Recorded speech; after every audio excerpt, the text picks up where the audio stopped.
Hi ಎಲ್ರಿಗೂ ನಮಸ್ಕಾರ. Welcome back to my Chandu cooking vlogs. ಇವತ್ತು ಸಿಂಪಲ್ ಆಗಿ ಮನೇಲೇ ಇರುವಂಥ ತರಕಾರಿಗಳನ್ನ ಬಳಸ್ಕೊಂಡು ವೆಜ್ ಫ್ರೈಡ್ ರೈಸ್ನ ಮಾಡ್ತಿದ್ದೀನಿ. ಇದಕ್ಕೆ ಬೇಕಾಗಿರುವಂಥದ್ದು ಬೀನ್ಸ್, ಕ್ಯಾರೆಟ್, ಆಲೂಗೆಡ್ಡೆ, ಈರುಳ್ಳಿ, ಟೊಮೊಟೊ, ಮೆಣಸಿನ್ಕಾಯಿ, ಬೆಳ್ಳುಳ್ಳಿ ಹಾಗೆ ಶುಂಠಿ ಬೆಳ್ಳುಳ್ಳಿ ಪೇಸ್ಟ್ನ ನಾನಿಲ್ಲಿ ತೊಗೊಂಡಿದ್ದೀನಿ. ನೋಡಿ, ಬೀನ್ಸ್ನ ಚಿಕ್ಕದಾಗಿ ಕಟ್ ಮಾಡಿ ಇಟ್ಕೊಂಡಿದ್ದೀನಿ, ಹಾಗೂ ಕ್ಯಾರೆಟು ಮತ್ತು ಆಲೂಗೆಡ್ಡೆನೂ ಕೂಡ ಚಿಕ್ಕದಾಗಿ ಕಟ್ ಮಾಡಿ ಇಟ್ಕೊಂಡಿದ್ದೀನಿ.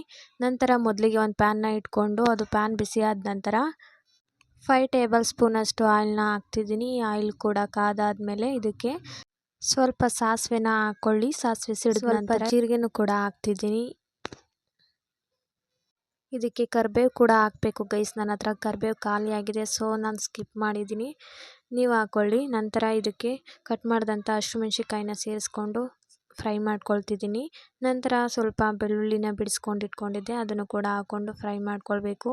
ಇದೆಲ್ಲ ಫ್ರೈ ಆದ ನಂತರ ಶುಂಠಿ ಬೆಳ್ಳುಳ್ಳಿ ಪೇಸ್ಟ್ನ ಆ್ಯಡ್ ಮಾಡಿಕೊಂಡು ಇದನ್ನು ಕೂಡ ಚೆನ್ನಾಗಿ ಫ್ರೈ ಮಾಡ್ಕೊಳ್ಬೇಕು.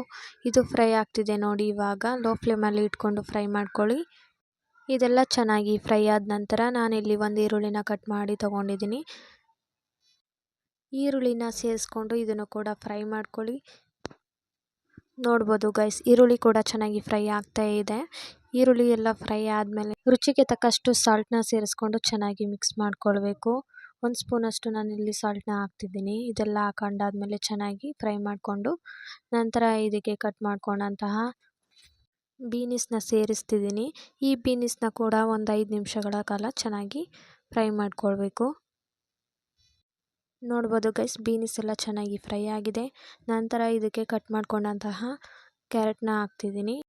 ನಂತರ ಇದಕ್ಕೆ ಕಟ್ ಮಾಡ್ಕೊಂಡಂತಹ ಆಲೂಗೆಡ್ಡೆನೂ ಕೂಡ ಸೇರಿಸ್ಕೊಂಡು ಚೆನ್ನಾಗಿ ಫ್ರೈ ಮಾಡ್ಕೊಳ್ಬೇಕು.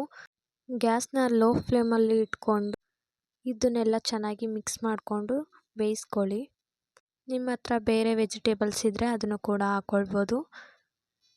ನೋಡಿ ಗೈಸ್, ಇದು ಇವಾಗ ಚೆನ್ನಾಗಿ ಬೇಯ್ತಾ ಇದೆ. ವೆಜಿಟೇಬಲ್ಸ್ ಎಲ್ಲ ಬೆಂದಾದಮೇಲೆ 1 ಟೊಮೆಟೊನ ಕಟ್ ಮಾಡಿ ಹಾಕ್ಕೊಳ್ಬೇಕು. ಇದನ್ನು ಕೂಡ ಮಿಕ್ಸ್ ಮಾಡಿ ಚೆನ್ನಾಗಿ ಫ್ರೈ ಮಾಡ್ಕೊಳ್ಳಿ.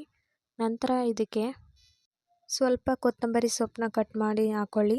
ಇದೆಲ್ಲ ಫ್ರೈ ಆದಮೇಲೆ ಫೈನಲಿ ನಾನು ಇದಕ್ಕೆ 2 ಸ್ಪೂನಷ್ಟು ಗರಂ ಮಸಾಲನ ಹಾಕ್ಕೊಂಡು ಚೆನ್ನಾಗಿ ಮಿಕ್ಸ್ ಮಾಡ್ಕೊಳ್ತಿದ್ದೀನಿ. ಹಾಗೂ ಲಾಸ್ಟಿಗೆ ಸ್ವಲ್ಪ ಅರಿಶಿನ ಸೇರಿಸ್ಕೊಂಡು ಚೆನ್ನಾಗಿ ಮಿಕ್ಸ್ ಮಾಡಿ ಫೈನಲಿ ಇದು ರೆಡಿಯಾಗಿದೆ. ನೋಡ್ಬೋದು ಗೈಸ್, ನಾನು ಇದಕ್ಕೆ ರೈಸ್ನ ಸೇರಿಸ್ಕೊಂಡು ಚೆನ್ನಾಗಿ ಮಿಕ್ಸ್ ಮಾಡ್ಕೊಳ್ಬೇಕು. ನೋಡಿ, ರೈಸ್ ಎಲ್ಲ ಮಿಕ್ಸ್ ಆದಮೇಲೆ ಲಾಸ್ಟಿಗೆ ಔಟ್ಪುಟ್ ಈ ಥರ ಕಾಣಿಸ್ತಿದೆ. ಈ ವಿಡಿಯೋ ಇಷ್ಟ ಆದರೆ ಲೈಕ್ ಮಾಡಿ, ಶೇರ್ ಮಾಡಿ, ಹಾಗೆ ಸಬ್ಸ್ಕ್ರೈಬ್ ಮಾಡಿ. ನನ್ನ ಮುಂದಿನ ವಿಡಿಯೋಗಾಗಿ ನೋಟಿಫಿಕೇಷನನ್ನು ಆನ್ ಮಾಡ್ಕೊಳ್ಳಿ. Thank you for watching guys.